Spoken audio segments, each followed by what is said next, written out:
जळगाव जिल्ह्यात पेट्रोल व डिझेलच्या मागणीच्या तुलनेत पुरवठा जास्त असला तरीही अनेक जण भीतीपोटी इंधनाची गरजेपेक्षा अधिक खरेदी करीत आहे।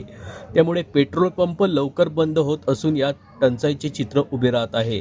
या साठेबाजीला आणि लोकांमध्ये भीती निर्माण करणाऱ्यांना लगाम घालण्यासाठी आता जिल्हा पुरवठा विभाग व पोलीस प्रशासन जळगाव जिल्ह्यातील प्रत्येक पेट्रोल व डिझेल पंपावर दर 1 तासाने गस्त घालणार आहे।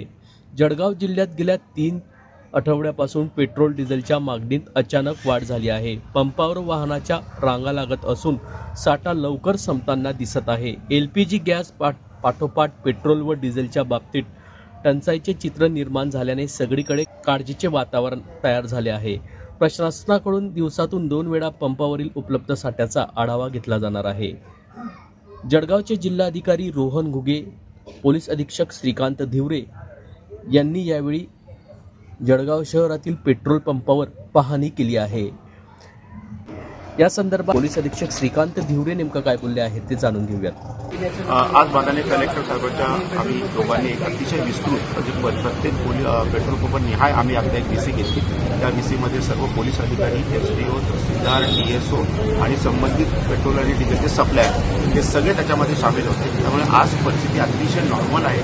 कुठल्याही पेट्रोल पंपावर आपण आता इथे देखील बघू शकता, कोणत्याही परिस्थितीमध्ये अतिशय नॉर्मल परिस्थिती आहे। आपल्याकडे जसं कलेक्टर साहेबांनी सांगितलं, आपल्याकडे अतिशय एक्सेस स्टॉक आहे। ट्रान्झिटमध्ये देखील आपल्याकडे स्टॉक आहे। त्याच्यामुळे अतिशय नम्र विनंती सगळ्यांना की कोणी स्टॉक करू नये, पॅनिक सिच्युएशन तयार करू नये आणि आपल्याकडे अतिशय नॉर्मल सिच्युएशन आज प्रत्येक पेट्रोल पंपावर आहे। ज्या 10 ठिकाणी डिझेलची कमतरता आहे ते देखील ट्रान्झिटमध्ये आहेत आपल्याकडे आणि तो देखील आज स्टॉक आपण संपूर्ण भरणार आहोत। सर, खरं म्हणजे पेट्रोल पंपांवर अनेक वाद याच्यावरून होत आहेत की कॅन किंवा बॉटलमध्ये पेट्रोल डिझेल नेऊ नये, तर या संदर्भात काय आहे? याच्यामध्ये माननीय पालकमंत्री साहेबांनी देखील आवाहन केलेलं आहे की कोणत्याही परिस्थितीमध्ये कॅन धरून घरी साठवणूक करू नये।